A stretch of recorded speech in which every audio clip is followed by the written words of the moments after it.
We've spent the decade letting our tech define us. It's out of control. Douglas Rushkoff. Technology has grown from some devices and platforms we use to an entire environment in which we function.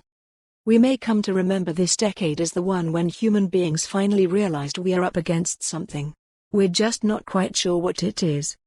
More of us have come to understand that our digital technologies are not always bringing out our best natures. People woke up to the fact that our digital platforms are being coded by people who don't have our best interests at heart. This is the decade when, finally, the tech backlash began. But it's a little late. Shoshana Zuboff recently published her comprehensive Surveillance Capitalism to deserved acclaim, but the book is really about some decisions that Google was making 20 years ago to harvest our data and sell it to advertisers. The Center for Humane Technology has called attention to the way that the manipulative techniques of behavioral finance have been embedded in our apps, bringing us all up to speed on the science of captology and addiction, circa 1999. These are necessary critiques, but they're too focused on the good old days, when the business plans of a few bad actors and the designs of some manipulative technologies could be identified as the cause of our collective woes. That's really only half, or less than half, of the story.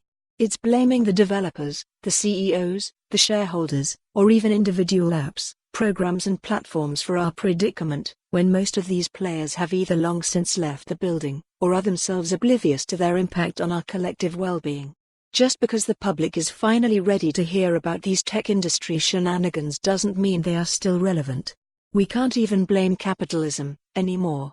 The quest for exponential returns may have fueled the development of extractive and addictive technologies, but the cultural phenomena they gave birth to now have a life of their own. Different worlds. What this decade's critiques miss is that over the past 10 years, our tech has grown from some devices and platforms we use to an entire environment in which we function. We don't go online by turning on a computer and dialing up through a modem. We live online 24/7, creating data as we move through our lives, accessible to everyone and everything. Our smartphones are not devices that sit in our pockets, they create new worlds with new rules about our availability, intimacies, appearance and privacy.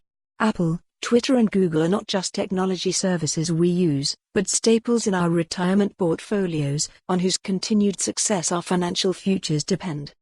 At this point, the digital environment is no more the result of a series of choices made by technology developers, as it is the. For more on this story, visit the news article link.